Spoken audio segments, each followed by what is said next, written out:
I met Dan back in college. We clicked instantly. Same jokes, same ambitions, same loyalty. Over the years, we went from broke roommates to business partners. When I opened my own studio, Dan was the first one to invest. He was more than a friend. He was family. But something changed. It started subtle, unread messages, missed calls, vague excuses. He started disappearing for days, acting distant. I brushed it off at first. Life gets busy, right? Then came the first red flag. An anonymous number texted me. Just one message, a screenshot, a private conversation I had with my girlfriend. A conversation only Dan had seen. I froze. I wanted to believe it was a mistake, a prank, anything but the truth that started gnawing at me. That was the first crack in everything we built. I didn't know it yet, but the whole thing was about to fall apart. I couldn't stop staring at the screenshot. It wasn't just what was in the message. It was the fact that someone had access to it. The timestamp matched the night Dan and I had that talk over drinks, where I confided in him about my doubts, my fears, and my relationship. The texts weren't leaked by accident. Someone wanted me to see this. I called Dan that night. No answer. Then I texted, "Did you send this to anyone?" Three dots appeared, then disappeared. No reply. Later that evening, I got another message from the same anonymous number. This time it said, "He's not who you think he is. Check your girl's phone." My heart dropped. I didn't want to be that guy. Paranoid, suspicious. But something was off. I knew Dan, or at least I thought I did. Still, I didn't check her phone. Not yet. Instead, I opened our old chat with Dan, scrolled back years, jokes, memories, loyalty. All of it suddenly felt like it belonged to a stranger, and deep down a quiet question whispered in my mind. Was this friendship built on lies from the start? That night I couldn't sleep. I just lay there staring at the ceiling, phone clutched in hand like it held answers. At 2:17 a.m., it buzzed. Dan was calling. I hesitated, then picked up. "Hey," I said quietly. There was static for a second, then his voice. Calm, maybe too calm. "You good, man?" I sat up. "No, I'm not good. Who the hell is texting me about you and her?" He didn't respond right away, just breathed into the line. "Look, people talk. You know how it is." "Don't do that," I snapped. "Don't gaslight me. Did something happen?" Silence, then he hung up. No explanation, no denial, nothing. I stared at the screen, heartbeat thudding in my ears. 30 seconds later, a message came in. Not from him, from the anonymous number again. "You were never supposed to find out like this." Attached was a photo, low light, blurry, but it was unmistakable. Dan, my girlfriend, together, her hand on his chest, his face close to hers. Somewhere indoors, maybe a hallway, maybe a hotel. I froze. Reality didn't hit like a punch. It sank like a stone. I didn't sleep at all. By morning, I had reread that anonymous message 10 times. I had zoomed into the photo until pixels bled. There was no room left for denial, but I needed more. So I did what any broken, paranoid guy would do. I opened her laptop. She always used the same password. I told myself it wasn't betrayal, not compared to what she had done. In her messages app, I found a conversation between her and Dan, not just recent messages, months worth. And there it was. Dan, "You looked amazing in that red dress last night." Her, "You should have seen what I wasn't wearing under it." My stomach turned. There were dates, times, hotel names, voice notes. One stood out, from 2 nights ago. He doesn't suspect a thing. It's actually kind of exciting. I took screenshots of everything. I sent Dan one image, the worst one, and nothing else. No words, no explanation, just a message that said, "I know." He left me on red. I waited all day. Dan didn't reply, but she did. That night, around 10:47 p.m., my phone lit up. Incoming call. "Emily."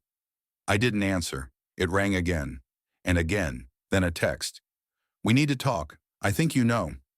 I didn't respond. Instead, I sat there staring at my screen, heart pounding, fists clenched. Then I made the call I never thought I'd have to make. to Josh. Josh was my best friend since college. He didn't know anything. Yet. I asked him one question. How long have you known? There was silence. Then, what are you talking about, man? I told him everything. The messages, the photos, Dan. His voice cracked. Dude, I don't even know what to say. I'm so sorry. I could tell he really didn't know. And suddenly I felt more alone than ever. Because the only other people who did know were the ones who betrayed me.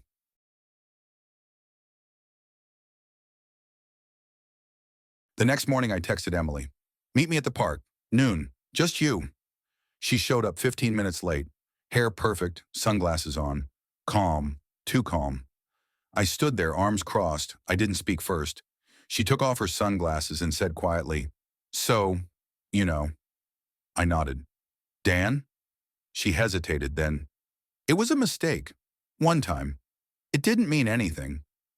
I didn't flinch. I pulled out my phone, opened the screenshots. Her eyes shifted when she saw the messages. The ones where she called him the only one who understands me. The ones where she said, I wish I could wake up next to you instead. She went pale. You went through my phone? I laughed bitterly. You went through my trust. Her voice started shaking. It started after that night you left early from the bar. I was drunk. He stayed behind. One thing led to another. I interrupted. You could have told me. You could have ended things. Instead, you let me believe we were fine. She started crying, whispering how sorry she was. I stood still, numb, watching a woman I barely recognized, because in that moment I realized she wasn't crying because she hurt me. She was crying because she got caught.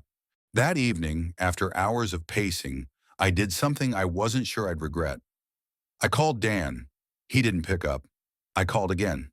This time he answered. Hey, man. His voice was cautious, like he already knew why I was calling.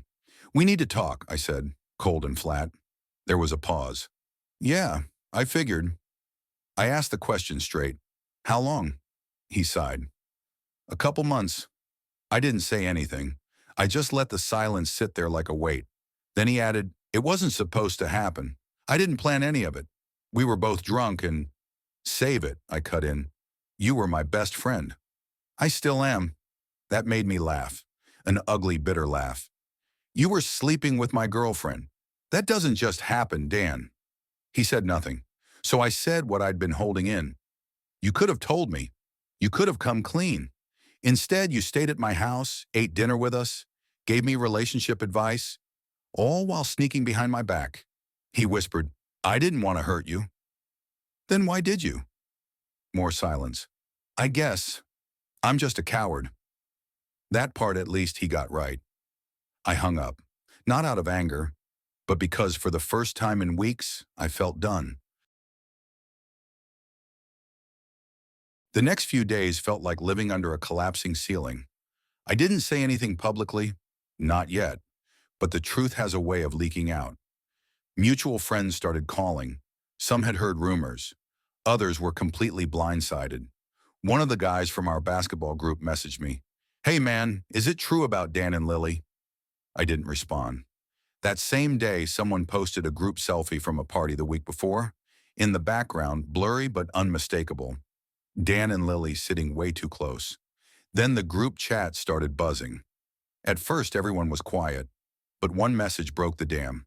Yo, I thought Dan and Lily were just friends. Then someone else. I always felt something weird between them. You could just tell. Then, bro, that's fucked up. What kind of friend is that? Dan left the group chat without saying a word. Lily unfollowed me on everything the next day. She didn't block me, just erased me, as if I was the one who did something wrong. And that's when I realized they weren't sorry. Not really. They were just sorry they got caught. I stayed quiet for weeks, not because I was over it, but because I didn't trust myself to speak without anger. But silence became too heavy. It felt like I was protecting them by staying quiet, protecting people who didn't deserve it. So one night, I opened my notes app and started writing. Just facts. No insults, no accusations, just the timeline. When I first noticed the late-night texts, when Dan started canceling plans, the night Lily told me she was at her mom's, while Dan posted a story from her balcony, I hit post with shaking hands. It wasn't viral. It wasn't loud. Just honest. But it spread. Friends started messaging again, this time to apologize for not noticing, for not asking, for not believing me sooner. One girl even sent me a screen recording, a private group chat in with Lily, Dan, and two others, laughing about how naive I was. Screenshots, jokes, emojis. The worst part, they didn't even seem guilty. That was the final crack. The moment the dam broke for good, it wasn't just betrayal, it was mockery. I didn't respond to the messages. I didn't confront Lily or Dan again. There was nothing left to say. They had made their choice and shown me exactly who they were. I archived our photos, deleted the chats, removed the numbers, not out of hate, out of mercy, for myself. But some nights still hurt, not because I miss them, but because of how quickly love and trust can turn into silence and shame. People always talk about breakups with partners.